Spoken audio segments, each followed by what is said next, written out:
Bismillahirrahmanirrahim. Assalamualaikum warahmatullahi wabarakatuh. Okey, kita jumpa lagi dalam video untuk chapter 3, part 3. Okey, yang mana part 3 ni akan membincangkan berkenaan dengan memory capacity.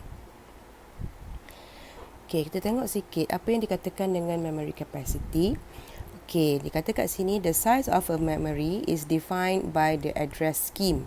If an address scheme has m bits, the maximum number of cells directly addressable is 2 to the power of m.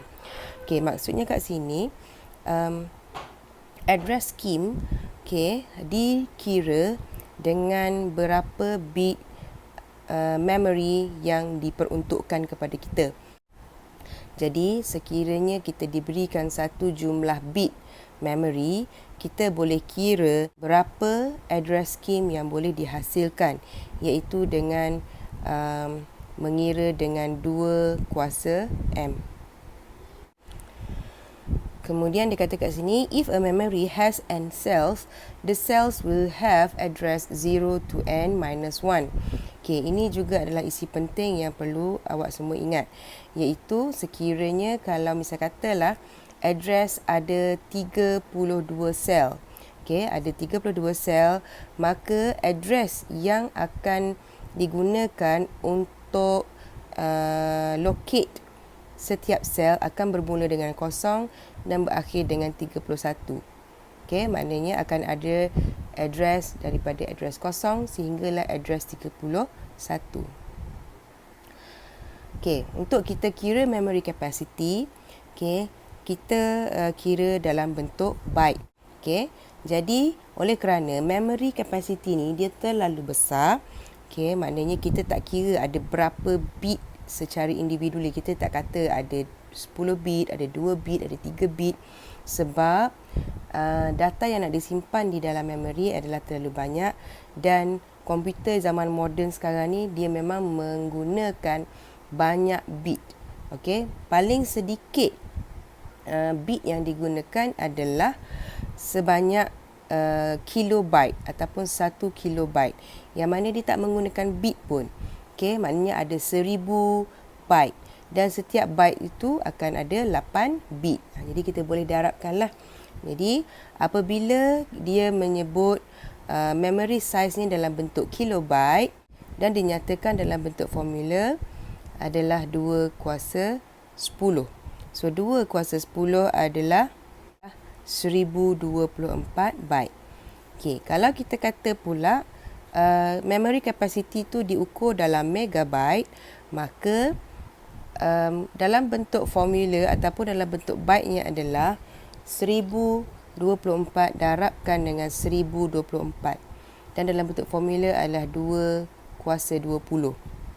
Dan seterusnya, kalau gigabyte maknanya 2 kuasa 30, iaitu kita mesti darabkan hasil 1024 sebanyak 3 kali. Okey, kenapa kita darab 3 kali? Sebab 1024 bersamaan dengan 2 kuasa 10. Jadi, kalau megabyte, dia sama dengan 1024 darab dengan 1024, iaitu sama dengan 2 kuasa 20, dan seterusnya. Jadi, untuk kira memory capacity, apa yang kamu semua kena ingat adalah kalau kilobyte kita darabkan dengan 1024. Kalau megabyte kita darabkan 1024 darab 1024. Gigabyte kita darabkan 3 kali 1024, dan terabyte kita darabkan sebanyak 4 kali untuk 1024, ataupun untuk terabyte formulanya adalah 2 kuasa 40. Okey, dia bagi contoh lagi. Given a computer's memory specification is 128 megabyte RAM.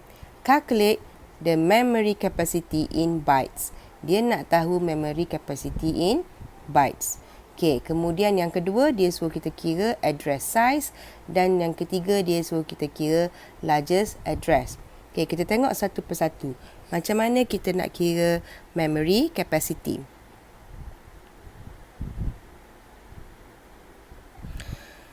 Okey, contoh Tadi dibagi kat kita adalah 128 megabyte. Kita boleh tengok perkataan kat sini, kiraannya adalah megabyte.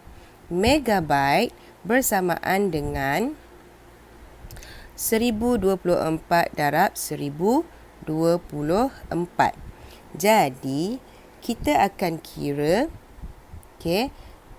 cara kiranya adalah kita ambil capacity ataupun specification yang berikan kepada kita iaitu 128 megabyte. Jadi, kita ambil nombor capacity yang diberi kepada kita tadi iaitu 128 megabyte. Kita darabkan dengan nilai mega. Kita darabkan dengan nilai mega iaitu mega 1024 darab dengan 1024. Ini adalah nilai mega. Jadi, just hit your calculator. 128 darab dengan 1024 darabkan dengan 1024, awak akan dapat nombor ni 134217728 byte. So ini adalah berapa memory capacity sekiranya diberi sebanyak specification sebanyak 128 megabyte.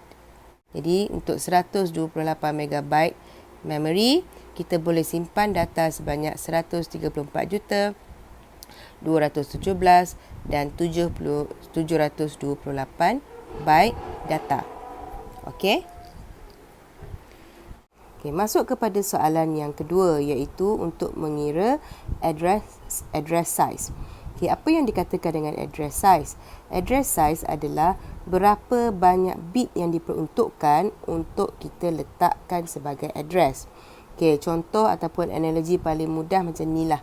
Okey, dalam satu kampung ada 100 buah rumah.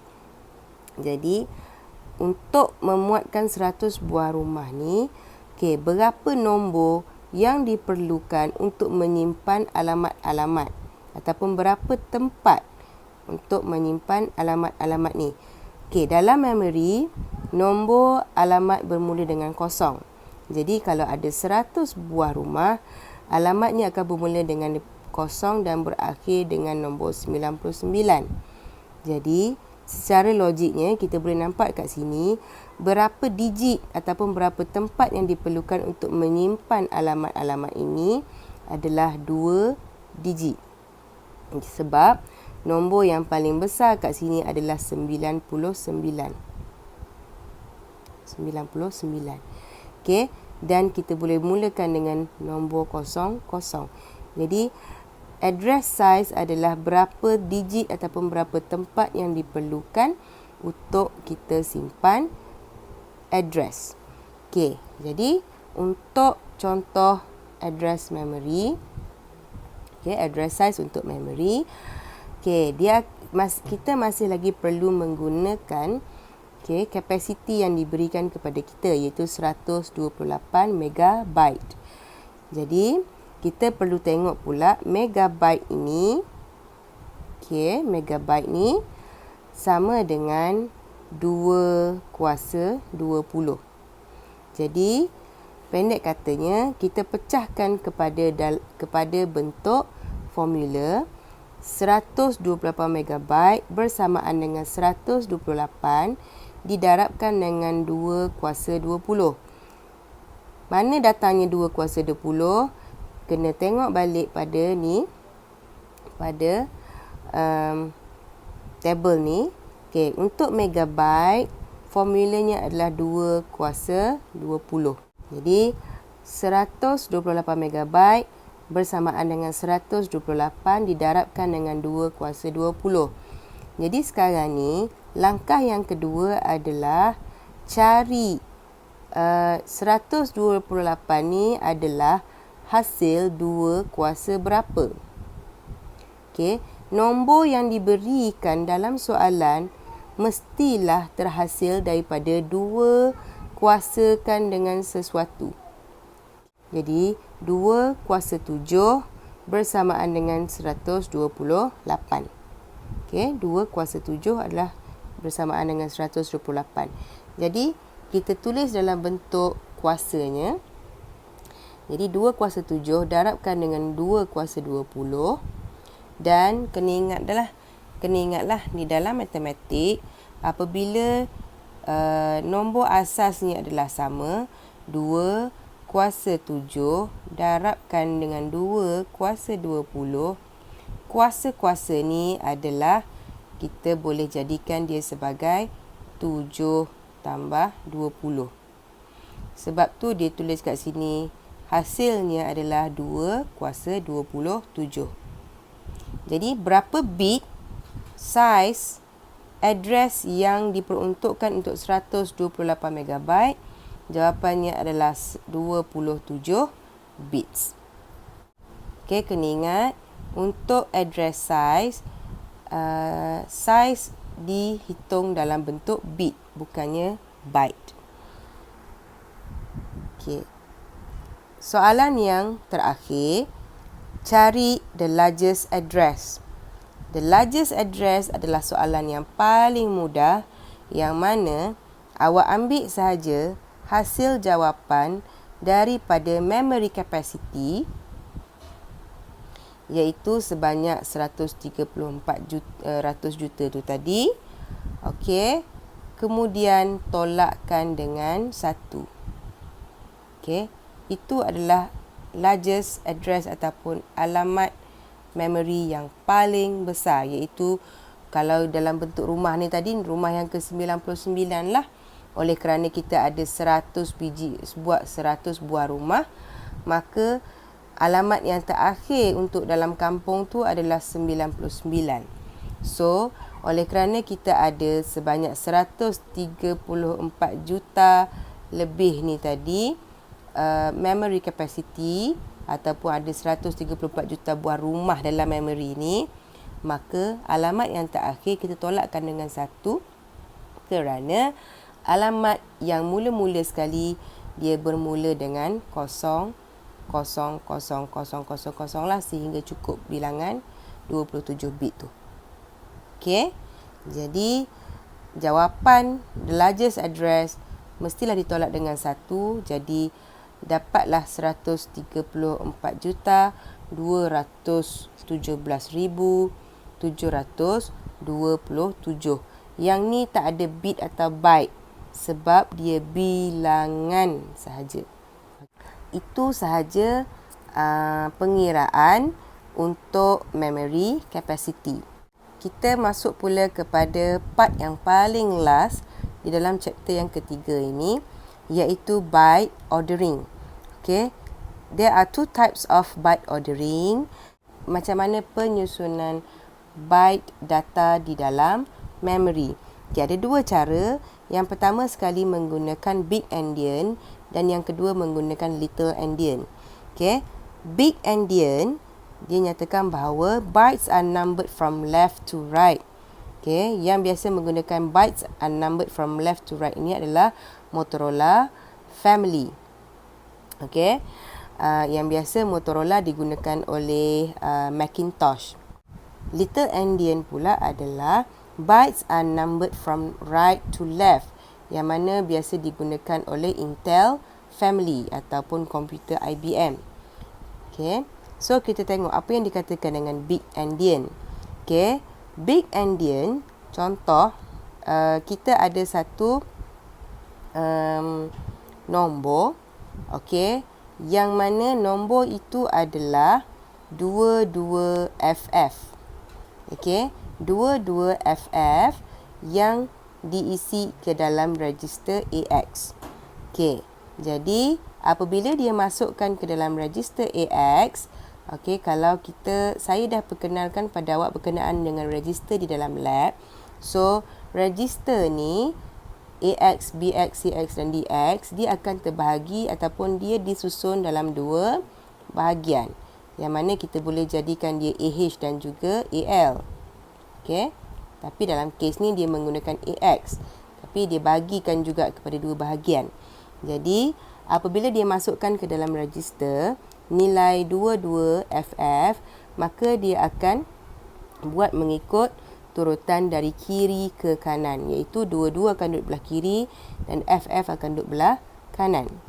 Okey, dan apabila dimasukkan ke dalam memory address pula, okey, memory yang pertama ataupun yang lebih memory yang awal akan mengisi nombor yang awal lah, ataupun nombor yang paling kiri, dan memory yang selepas pada tu akan mengisi nombor yang di sebelah kanan, iaitu dia akan mengikut turutan cara kita baca, iaitu kiri ke kanan lah, 22 FF. Okay, so ini cara dia simpan dalam register, yang ini cara dia simpan di dalam memory. Ni contoh sahaja, alamat-alamat ataupun memory address ni adalah contoh sahaja. Okey, untuk little endian pula, okey, contoh dia simpan di dalam register. Okey, dia masih menggunakan 22 dan FF. Okey, masih lagi bacaan daripada kiri ke kanan. Tetapi perhatikan apabila dia masuk kepada memory, okey, dia akan simpan FF dahulu, barulah 22 pada alamat yang awal. 8002 adalah alamat awal, tetapi dia simpan nombor yang belah kanan dahulu. Okey, dan nombor yang alamat yang terakhir ataupun alamat yang datang selepas alamat yang pertama ni, lepas 8002, 8003, 8003 akan menyimpan 22, iaitu nombor yang berada di belah kiri. Okey, itu beza dia. Dalam register kedudukannya sama sahaja seperti big endian. Okey, tetapi kedudukan dalam memory adalah berbeza.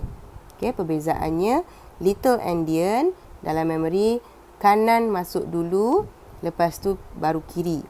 Okey, untuk big endian kiri masuk dulu dan baru kanan. So itu adalah perbezaan di antara big endian dan juga little endian. So itu sahaja untuk chapter 3 bahagian yang ketiga. Sekian, terima kasih.